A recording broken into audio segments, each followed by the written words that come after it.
नमस्कार आणि सुस्वागतम विद्यार्थी मित्रांनो, आजच्या या व्हिडिओमध्ये आपण इयत्ता 5वी इंग्रजी माध्यमाच्या मराठी या विषयातील पाठ क्रमांक 27 महर्षी विठ्ठल रामजी शिंदे, डॉक्टर भीनाथ हातोंडे यांच्या या पाठाचा स्वाध्याय पाहणार आहोत. प्रश्न व त्यांची उत्तरे जाणून घेणार आहोत. विद्यार्थी मित्रांनो, आपण शिकू मराठी या चॅनलला प्रथमच भेट देत असाल तर चॅनलला सबस्क्राइब करायला विसरू नका. त्याचबरोबर हा व्हिडिओ आवडला तर लाईक शेअर जरूर करा. तर पाहूया विठ्ठल रामजी शिंदे या पाठाचा स्वाध्याय.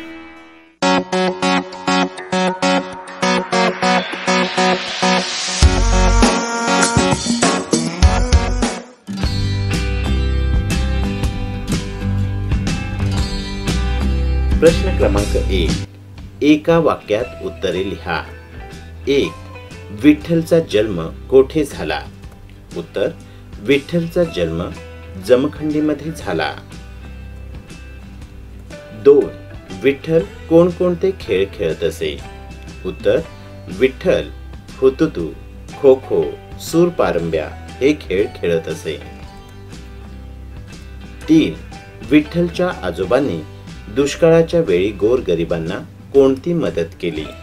उत्तर: विठ्ठलच्या आजोबांनी दुष्काळाच्या वेळी गोरगरिबांना आपल्या शेतातील मक्याचे दाणे वाटले, अशी मदत केली. 4. महर्षी विठ्ठल रामजी शिंदे यांनी आयुष्यभर कोणते कार्य केले? उत्तर: महर्षी विठ्ठल रामजी शिंदे यांनी आयुष्यभर समाज सुधारणा करण्याचे कार्य केले. 5. विठ्ठलच्या आई वडिलांचे नाव काय होते? उत्तर: विठ्ठलच्या वडिलांचे नाव रामजी तर आईचे नाव यमुनाबाई होते. 6. कोणाच्या अभंगवाणीचा ठसा विठ्ठलच्या हृदयावर उमटला होता? उत्तर: संत तुकारामांच्या अभंगवाणीचा ठसा विठ्ठलच्या हृदयावर उमटला होता.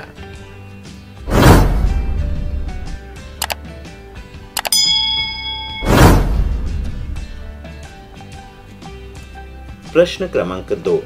योग्य पर्यायापुढे बरोबर अशी खूण करा. 1. गोरगरीब लोक विठ्ठलला आशीर्वाद देत असत कारण तो वेगवेगळ्या प्रकारचे खेळ खेळत असे. तो आजोबांबरोबर गोरगरिबांना मक्याचे दाणे वाटत असे. तर उत्तर आहे तो आजोबांबरोबर गोरगरिबांना मक्याचे दाणे वाटत असे. 2. जेवताना एके दिवशी भिकारी दाराशी आला तेव्हा टिंबटिंब. विठ्ठलने जेवणाचे ताटच त्या भुकेलेल्या माणसाला दिले. भुकेलेल्या माणसाला निघून जायला सांगितले. उत्तर आहे विठ्ठलने जेवणाचे ताटच त्या भुकेलेल्या माणसाला दिले. प्रश्न क्रमांक 3. खालील शब्दांचे विरुद्धार्थी शब्द लिहा. जन्म, मृत्यू, गाव, शहर, आवड, नावड, योग्य, अयोग्य, दुष्काळ, सुकाळ, कौतुक, निंदा, पुढे, मागे, भेद, साम्य, छोटा, मोठा, दक्षिण, उत्तर, आशीर्वाद, शाप, खंड, अखंड. प्रश्न क्रमांक 4. कंसात दिलेल्या शब्दांचे विरुद्ध अर्थ असलेले शब्द वापरून खालील वाक्य पूर्ण करा. विद्यार्थी मित्रांनो, आपल्याला वाक्यातील रिकाम्या जागी वाक्याच्या पुढे जो कंसामध्ये शब्द दिलेला आहे त्या शब्दाचा विरुद्धार्थी शब्द वापरायचा आहे. डोंगर पर्वतापेक्षा टिंबटिंब आहे. कंसात दिलेला शब्द आहे मोठा. या शब्दाचा विरुद्धार्थी शब्द वाक्यामध्ये वापरायचा आहे. उत्तर: डोंगर पर्वतापेक्षा लहान आहे. 2.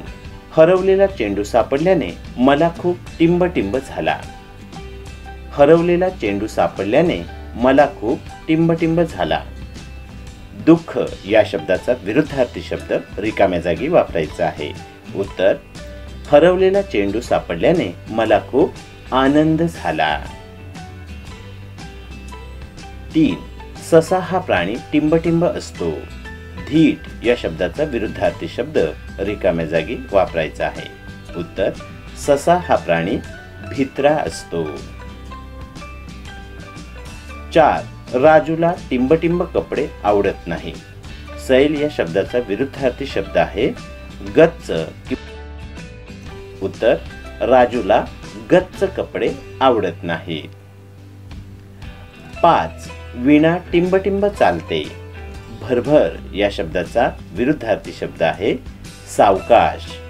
रिकाम्या जागी हा विरुद्धार्थी शब्द वापरायचा आहे. उत्तर, वीणा सावकाश चालते. प्रश्न क्रमांक 5. खालील शब्द वाचा व असेच लिहा.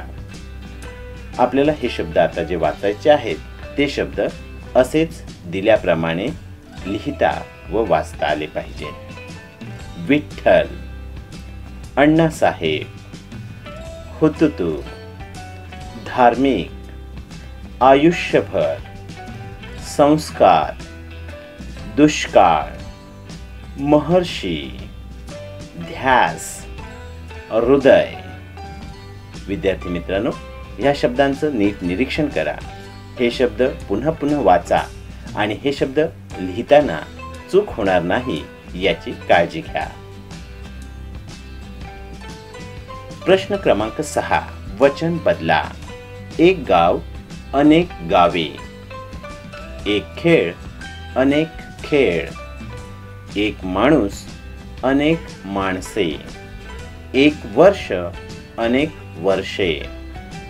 एक पीक, अनेक पिके. अनेक दाणे, एक दाणा. एक ताट, अनेक ताटे. एक ठसा, अनेक ठसे.